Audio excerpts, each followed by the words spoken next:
Welcome to Nameless Debate Radio, where radioactivity is contagious. You can join us in broadening our minds on the Nameless Debates Discord via the link below, and even feature here yourself, if you've got what it takes. I've already one told hand, you what have an my individual- policy is, like in Well- relation to classical liberalism. So I haven't contradicted myself. But this what you say needs to happen warrants a response, which I don't see how this response can't be contradictory. You're breaking up for me. I don't see how this response could ever not be contradictory. I already explained. I don't know what you're looking for. I'm looking for a way where you liberalism- can simultaneously uphold like individual liberties while simultaneously be willing to sacrifice individual liberties for the strength of a collective. No, How would you possibly do this? maybe I don't know. Maybe I've been like expressing myself wrong, but basically what I'm telling you is, I only respect individual liberties for people that are within my in group. So first, that would be the people that have already been established. That would be white people who have built Western civilization and who have been able to sustain the values. That's first and foremost. And then secondly, people who have been able to assimilate to the culture and also have showed that they're able to uphold those values. So those people are now part of my in-group. Now, when I told you that an ounce of prevention is better than a pound of cure, what we would then do is use the vetting process that Do probably you think? Wait, do you think this is an pre-1960. ounce of prevention? It worked You're pretty talking well about separating in the past. populations of like hundreds of millions of people. Yes. I think this is more than an That's ounce how of a nation prevention. This is like a metric fuck ton of prevention. Okay. That's semantical reasoning, but sure, we can go with that. Fine. You provided fine, we can go with provided that. the common saying here. Sure. If you want to, we can go with that. But then again, remember, it's it would then just be a ratio of outcomes. So, if we did not use this prevention, then eventually we would get what we have now, where we have pretty much people being used for their votes. We have the domestic population getting replaced through different reproduction rates, and we now have this very unsure future where we don't know whether or not the group of people that are going to be coming after us will be able to uphold our values and what shape our society will have. So again, it's just a ratio of outcomes. So when I say an ounce of prevention, when you start treating this as a ratio of outcomes and are willing to disregard the rights of the individual, you have now flushed those same values down the toilet in attempts to protect them. Do you not see the inherent contradiction to your position here? No, because inherent in that ideology, it extend rights to people that are able to reciprocate them.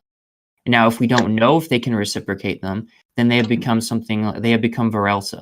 We can't communicate with them effectively on that level. This would be right consistent if you said, hey, let's just kick out any individual who can't reciprocate my values. But what you're talking about, and earlier you said, well, at this point, you can't look at the individual, right? You're now saying, hey, regardless of whether the individual can reciprocate, we have to bite the bullet on that, and we have to separate whole groups of people. Yeah, exactly. So, you've just flushed the individual liberties of this person down the drain. Yeah, and individual liberties are what would you say is something that is a privilege. It's something that we have it is a luxury, so to speak. It's something that we have when we have a stable environment. That's something that we can afford. When we don't have a stable environment, then it's technically an emergency scenario, and emergency actions are going to have to be taken. Okay, but now what you're saying is that these things you cherish are possible because the only way to protect them is to completely abandon them. Yeah, the world. The only way to protect something is by destroying it. Do you not see again how this is completely contradictory? No, because I already told you that ideologically I only extend those rights to people who can reciprocate. Now, I can But try wait, to. wait. You're not only extending these rights to the people that can. Like, that's not the problem. The problem is that you're willing to revoke these rights from individuals that can reciprocate, right? Yeah, but the problem is, I don't know if they can. There's a point where you pragmatically have to say, these people have historically been able to do this. These people historically But have you're not. speaking in generalities, right? Of course, because when you're dealing with large groups of people, you're dealing with generalities. You're dealing with averages. Yeah, but I'm asking, why are you Yep. choosing to deal with large groups of people when it necessitates that you make huge sacrifices? I don't know. My Discord is messing up or something. Can you hear me? Yeah. Hello? Can you hear me? Yes, I can hear you. Okay, yeah. My Discord keeps on like doing something weird like every 5 minutes. Yeah, what did you say? I'm saying you don't have to like work with these groups holistically, right? You're choosing to do this. You can do this on a case-by-case basis, right? What, with people that have already have roots in the country, people who are citizens, people that are voting, that are reproducing, just ethnically, we can separate them and say this group is having more children. Like, for instance, in my state. Well, you could do that, but the problem with you doing that is your justification for doing so is undermined by doing that. Like, let's say I have a beautiful vase, and I'm like, I need to protect this vase by smashing it. And you're like, well, if you smash the vase, you'll destroy it. And I'm like, well, but I'm protecting it. This is literally what you're doing. Like, you're literally like, I see the dilemma that you're trying to put me in. But when we look at the collectives, how they vote, what their values are. For instance, Hispanics, the majority of them will vote for left. They'll vote for gun control. They'll vote Democratic. They'll vote for things which our founding stock did not believe in. And then also, I mean, we see the same thing for, say, women and then other minorities. I'm Hispanic. I can say that. Right. I could back you up on that, bro. Hang on, wait.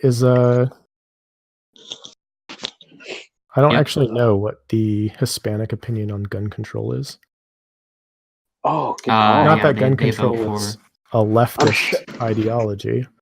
I'm sure they're all overwhelmingly for I wouldn't say overwhelmingly, but I think it's like 60% or something. Do you have I'm just curious. I'm not saying that like you're lying or anything. I haven't seen this. I was wondering if I would have to look it up like right now, but I mean I can look it up and send you like in DMs later.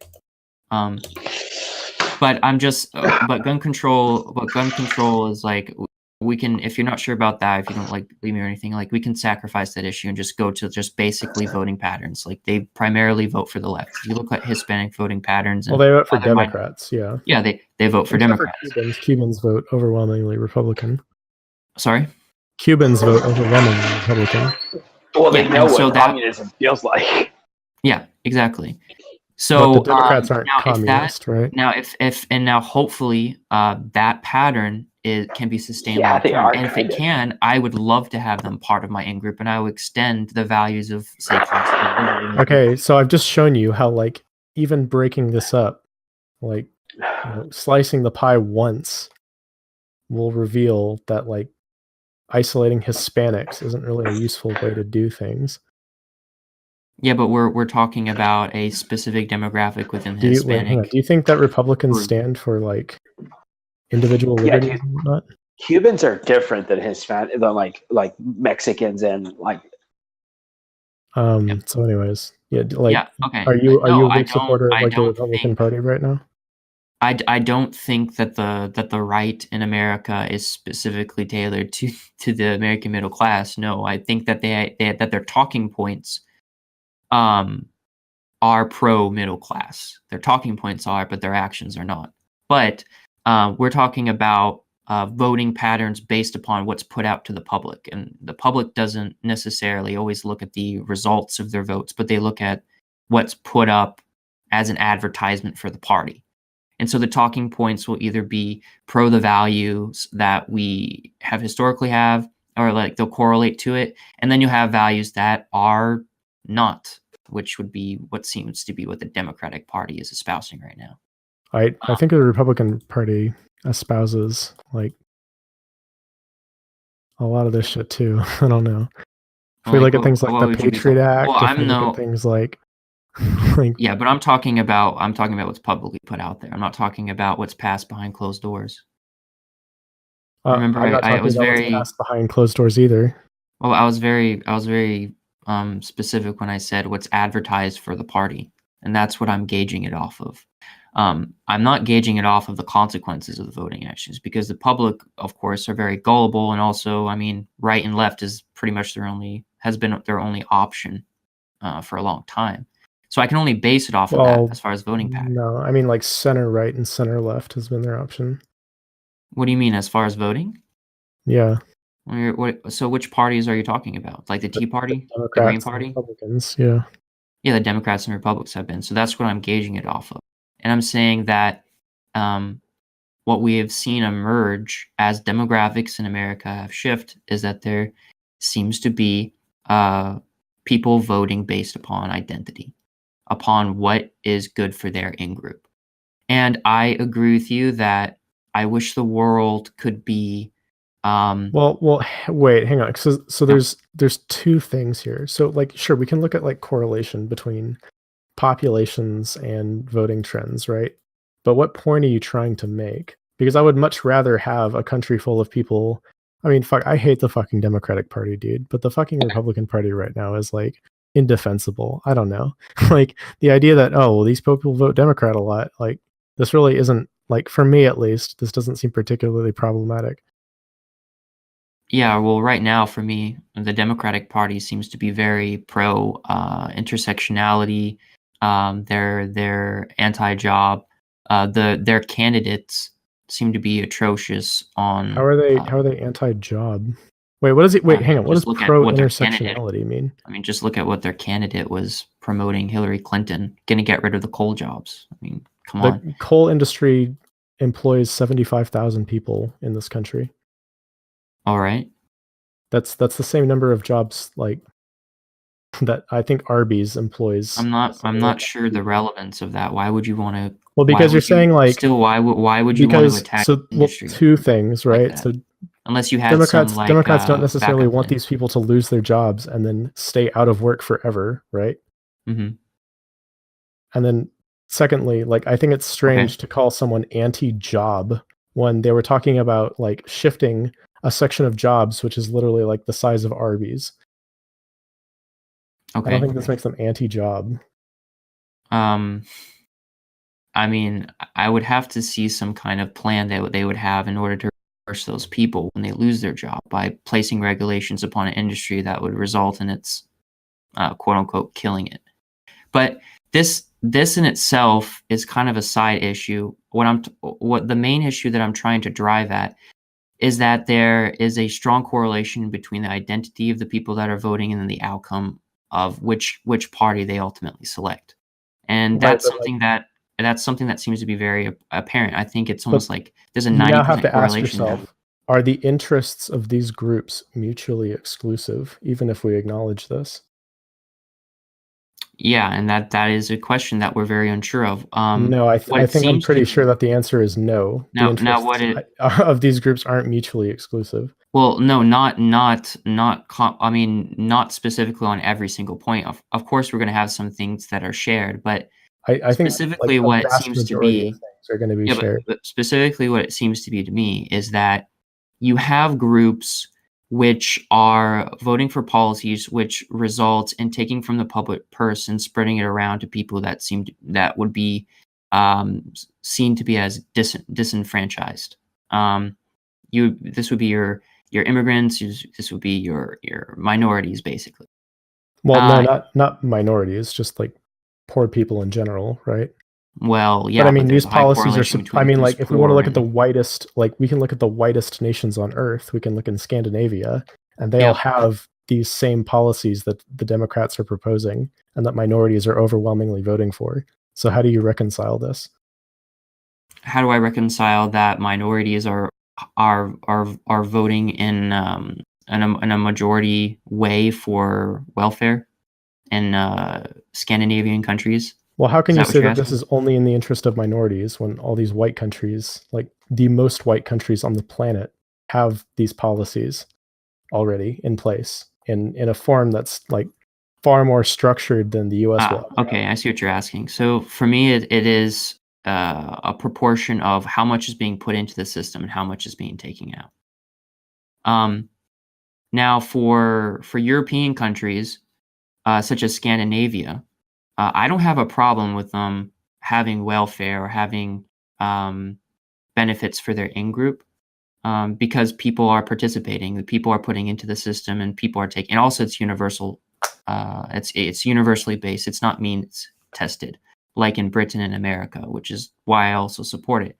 But the key issue Wait, of which sorry, you I cut out think for me. that You said it's not what tested? it's not means tested. It's universal in Scandinavia. So, but Sorry, again, like the big. I might just not know what that means. Can you explain what that means?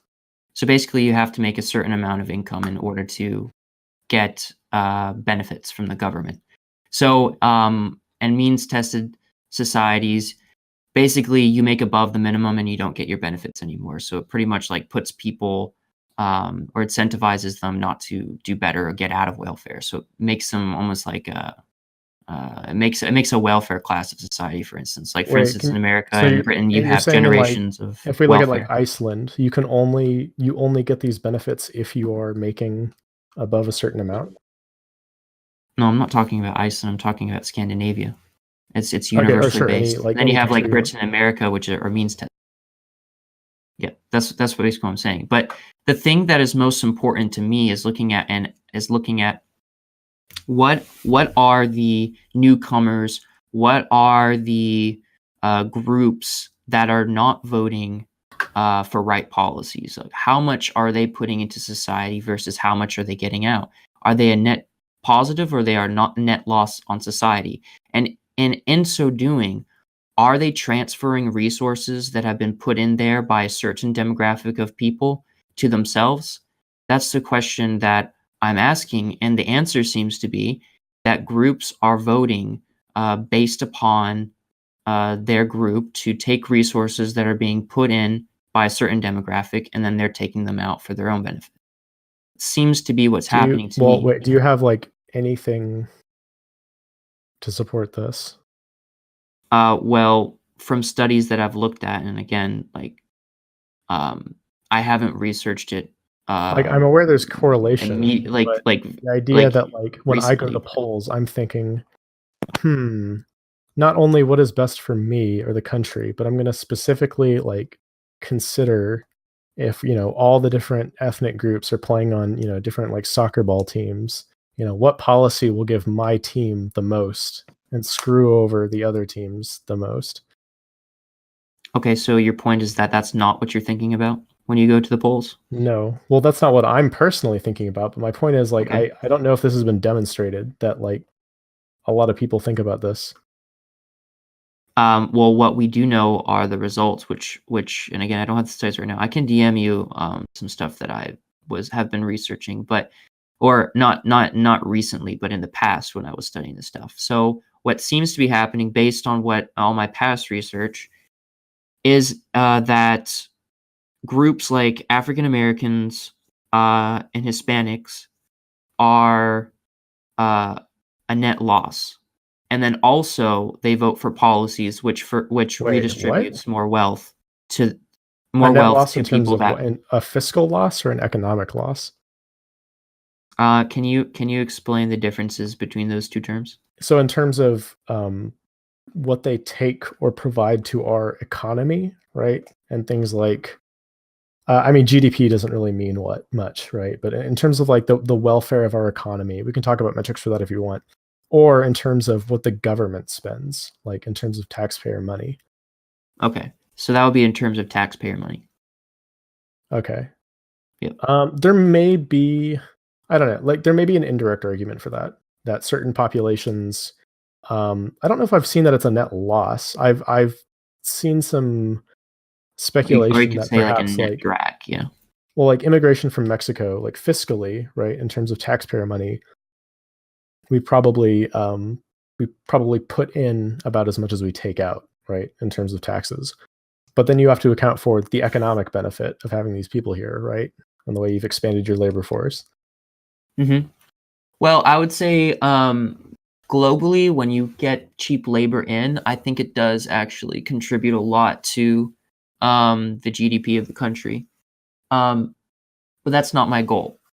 When I talk about how much they have participated in the economy, as far as providing things like cheap labor, that's not my goal. My goal is not to look at how much they've inevitably made for the economy by means of that way. I'm more interested in innovation, but that's also a tangential point. What I'm more interested in asking myself is, how is the domestic population affected by the influx of cheap labor?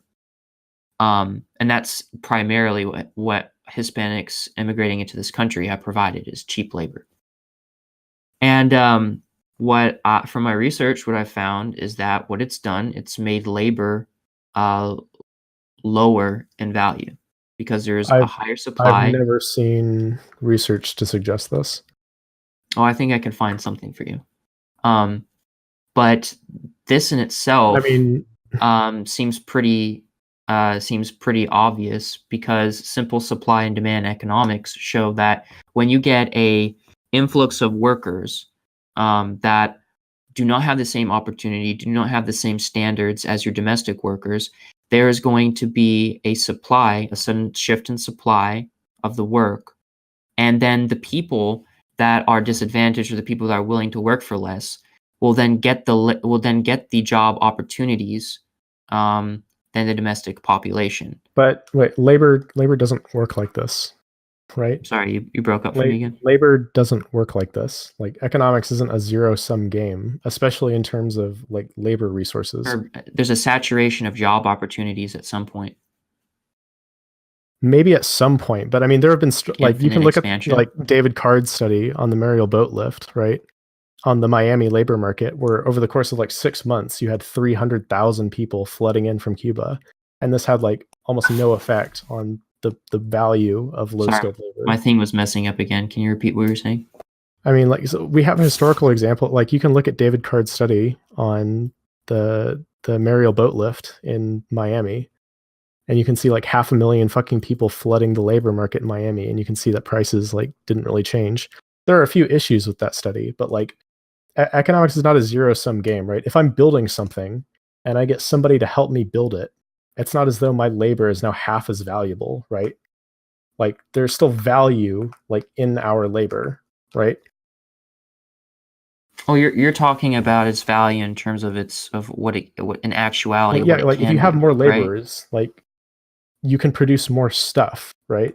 like it's not as though like, oh, we double the labor market, so now there is, labor is worth half as much. Well, like, this is the same way why Chavez had to impose his immigration policies. This has been like a basic concept that pretty much leaders have used historically. For instance, if you talk to people in Europe, they will also give you their commentaries on people coming to their country. I'm not interested in personal anecdotes like this, right? It's very intuitive what you're saying, double the supply of labor. Oh, you're going to half the value, but it doesn't work like this. It's not. No, I'm not talking about. I'm not saying it's that simple. Of course not. There are fluctuating demands for labor on the market, of course. For instance, if there's a new innovation, or a certain company has gone bankrupt, or there's new opportunities, of course, the demand on labor is going to fluctuate. But when you have a large influx of labor, for instance, when women entered into the marketplace, and then on top of that, you got more, and you got all of this cheap labor through immigration. I'm not saying it's going to be simple as there's a direct ratio. No, I'm not saying that. But I'm saying that overall there is going to be a net loss of the value of labor simply because there is a supply. Now, if you increase the number of workers in your country... what you just said is like completely wrong, though. I'm sorry. Like, just because you have an increase in the net supply doesn't mean the value is going to decrease, right? Sure it is. No, not at all. 'Cause, Why, like, you why, can't why, well, you can't demonstrate wait, your so, empiricism, are you right? kind of thinking of it like if I'm, say for instance, like I'm a homeowner and I need lawn mowed, um, that if I have 10 guys come to me, or no, say I have a team of 2 guys come to me, and they're charging like say $15 an hour to do all their gardening services, and then say you had an influx of labor, and now you have 10 guys on the job market, and I have 3 guys that are offering say $2 an hour. Well, I mean, of course, I would take the 3 guys that are offering $2 an hour, would I not? Well, Um, sure. I won't and deny that this if way, you you're increase the lowering the labor standards. supply, by 1000%, that in the short term, yes, there will be a drop in the value of labor, right? Okay. So what you're saying is you think that there's going to be a leveling out. You think there's No, going to be not a even that, right? I'm saying that, like, when you look at this past, like these very confined scenarios, right? So like these people that are coming in and putting in labor, right? They're going to need services themselves, right? They're going to be circulating the money they own back through the economy. They're going to need a place to live. They're going to need to buy food, entertainment, right? And so like Mhm. potential opportunities can pop up in all of these environments. It could be that because you have a larger supply of labor, other companies will then come in and invest in these locations, right, to take advantage of it. Mhm. Sure. There are like a million ways where like this doesn't result in the price of labor just like flattening out. If you're working in a vacuum, right, that doesn't resemble like anything in the real world, sure. Sure. I agree with you. I agree with you. That would be perfect. Right. That would be great. But and maybe it would be a different story. But that's Um what seems to happen empirically. I think that you're right. If we did have more of, say, a free market in the United States, but what we've seen is through like agreements with NAFTA, a lot of our manufacturing has left the country. We have a lot of basically primarily states make the most money from say they make it most Wait, from healthcare what does this services. have to do with? Wait, hang on. What We're does this more have to like a do service. with? What does this No, have to do with jobs leaving the country? has to do with jobs leaving the country because when you're talking about an Do you think if influx we of bring more immigration, immigrants in, that more jobs will leave the country? eventually balancing out. For instance, they're stimulating the economy. There's circulation of wealth.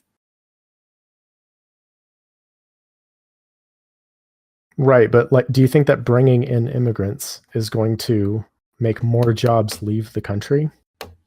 I'm gonna leave the channel real quick and come back because my thing keeps on cutting out. Achilles? Okay, can you hear me? Yeah, I can hear you.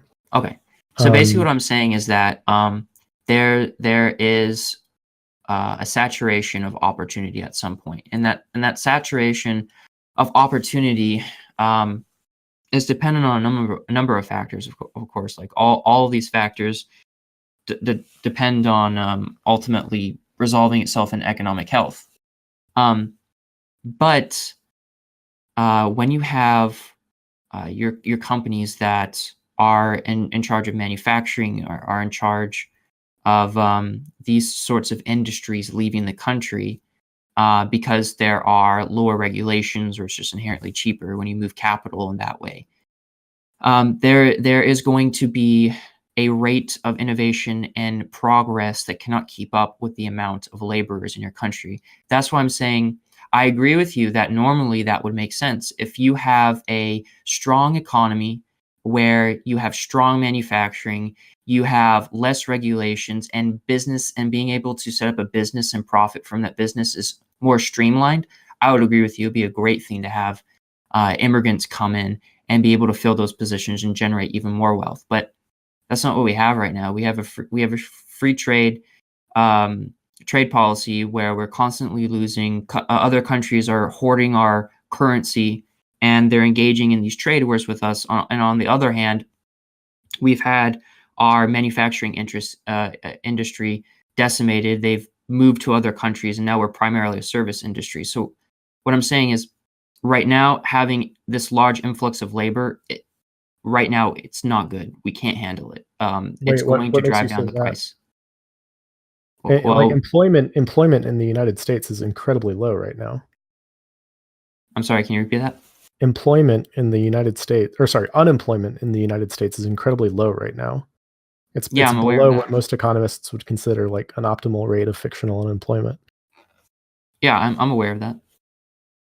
But I'm not sure what it has to do with the concept of labor coming into the country and an increased supply of individuals competing for those jobs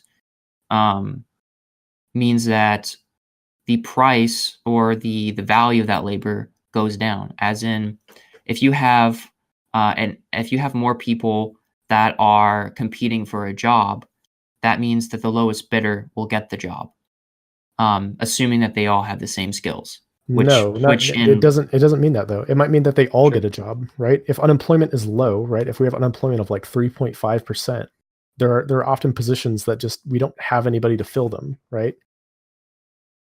It could also be that like adding more labor to your economy allows you to create new jobs that didn't exist in the first place, right?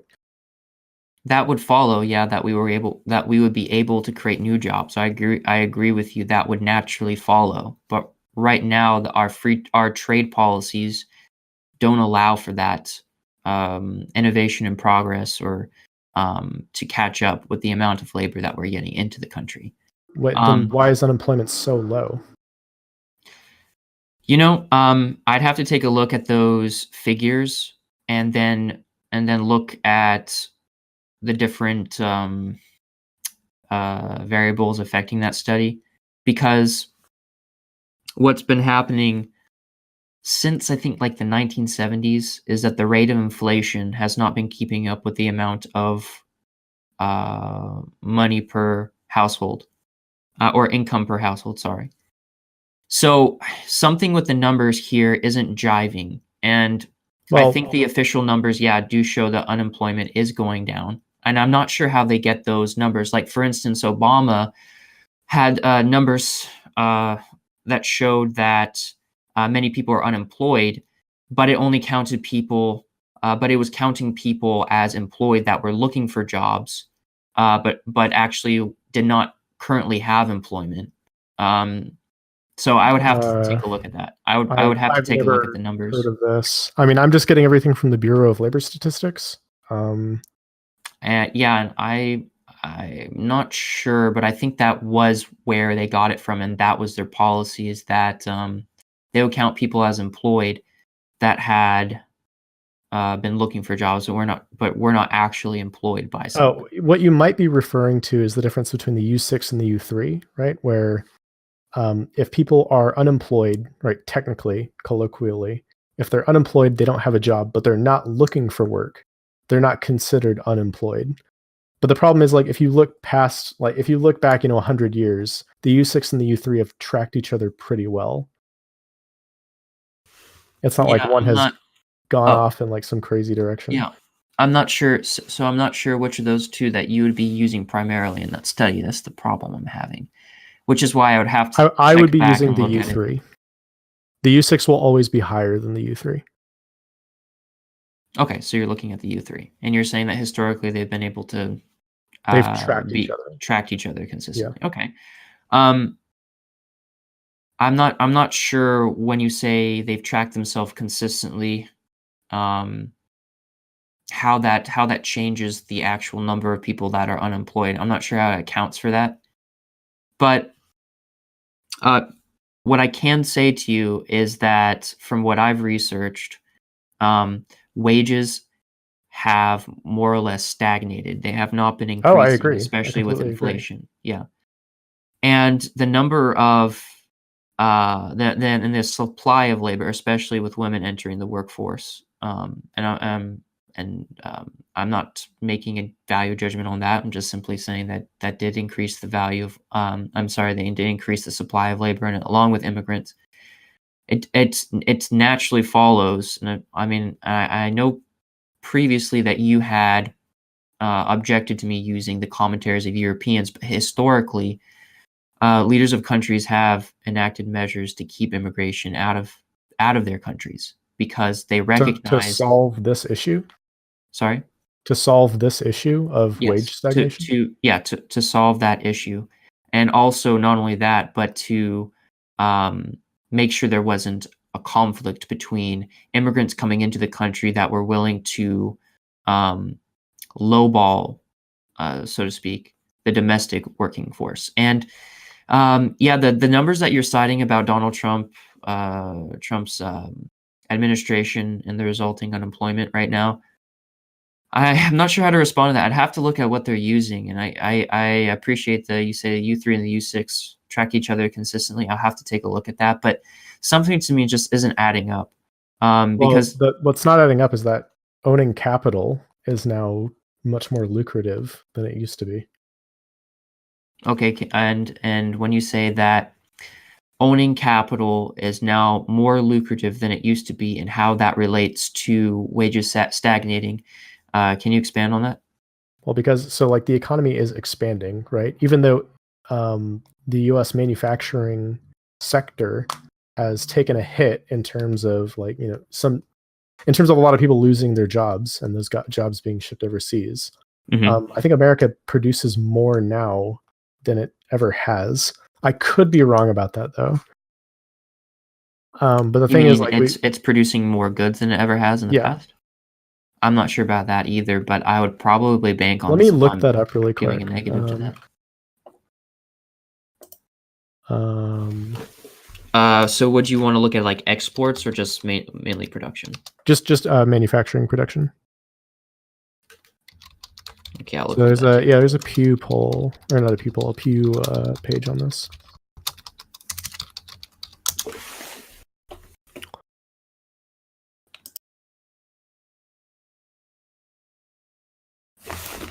It's more than it's not quite up to where it was at around 2007 because we're still recovering from the recession, but it's higher than it was from 2005 prior. Yeah, I'm looking at it now. And then American manufacturing production graph. Yep.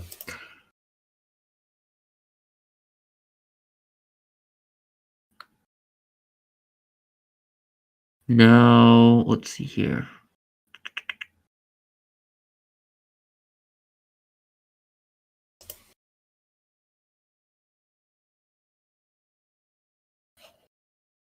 Okay, I see what you posted. Okay. Now, one thing that I think will be beneficial to look at is how this compares to, say, China. Or say to Mexico. Just looking at Chinese manufacturing output over time.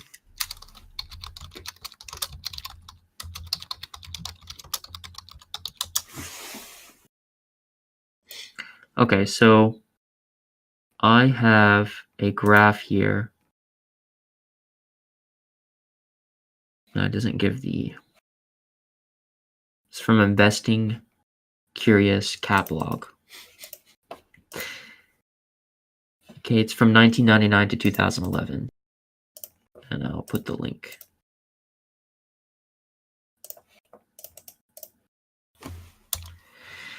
Now, this is the difference between United States, Japan, and Germany, and China. Now, China has overshot the United States by current United States dollars. Okay, 2,300.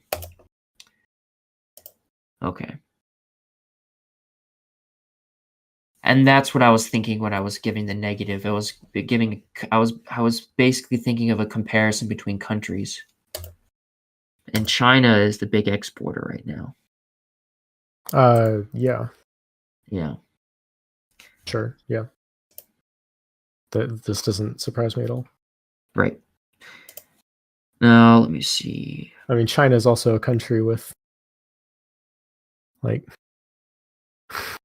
Hang on, I need to Okay. look this up. Now here's Yeah, China has a population of 1.3 billion people. That's yeah. let me see here. Oh, it looks like the link is just a bunch of gobbledygook. Okay. Now here's a graph showing the regional shares of world manufacturing output in US dollar terms. So right now, what's projected for 2020 is close to 25%, a quarter percent.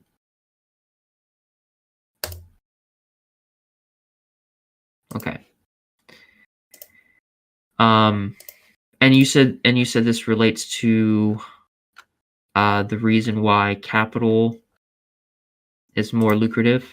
Well, yeah, capital's more lucrative. I mean, in the U.S., unions have been getting weaker over the past like several decades. So collective bargaining is weaker. So workers can't necessarily argue for a higher wage. Like these are other explanations for why wages are stagnating. Productivity is growing, but maybe not quite fast enough to keep up with like inflation and other factors like that. Yeah, I agree with you on those points. That seems to be the trend of globalism, which is that there's an increase in production, but there's a decrease in, say, the lifestyles of the working class. And this is what I don't even know if it's necessarily concerned about. A decrease in lifestyle. Actually, no, I'll agree with you there. Yeah, wouldn't you agree? Like, for instance, like in the 1950s, a man was able to raise a family on his own. Yeah, in that respect, you're completely right. Yeah. There's like the little bit of nuance I might add to that is like we all carry around, supercomputers in our pockets, which would have been valued at like trillions of dollars in the 1950s. But I get what you're saying, and I agree with it. Yeah, and this is what I am concerned about, especially with what you said, is that you need fewer workers for what would be more greater production capability than the past. And this is why I said I probably have to look at those numbers that you said about unemployment with Donald Trump's administration. Well, I mean, unemployment has been steadily declining since, basically since the recession. Yeah, and I think that's the common narrative that's put forward, but that's like the risk of that's like at the risk of sounding conspiratorial, I just don't. If you have a better way of collecting unemployment data than the Bureau of Labor Statistics, I would be interested to see. But I'm gonna do more research on that because it's a pretty interesting topic. I'm gonna do some research on that and see if I can find any other way to look at sources that wouldn't be biased on giving a good at face value. I say a face value to the public, like a good look to the public. I think that would be beneficial just to get some perspective. I might very well, my doubts might not be founded at all, but it doesn't make sense to me from what I've researched historically and about. Well, it's not intuitive, right? But everything seems to indicate that this just isn't the case. I would also recommend, even though, with regards to the Mariel boat lift study that David Card did, back in, I think it was 1990. This was also a time when a lot of women were joining the workforce, so there are maybe some other factors there. But in general, it seems like adding a massive pool of laborers doesn't seem to really affect the price of low-skilled labor in the way you'd expect. Do you know a link to that study? Yeah, I'd probably find it on JSTOR. Hang on. Okay, because I would like to look at that.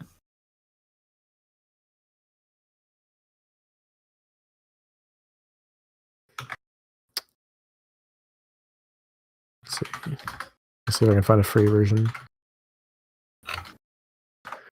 You might also want to read the response from Borjas on this study because he points out a few issues with it. Borjas is one of the few economists who is Oh, a you little know more what? skeptical of immigration. But I'm sorry. Could you DM me that? I'm getting a call from a friend. Yeah, sure. Okay, thank you. Thanks for having the conversation. I didn't mean to cut it short.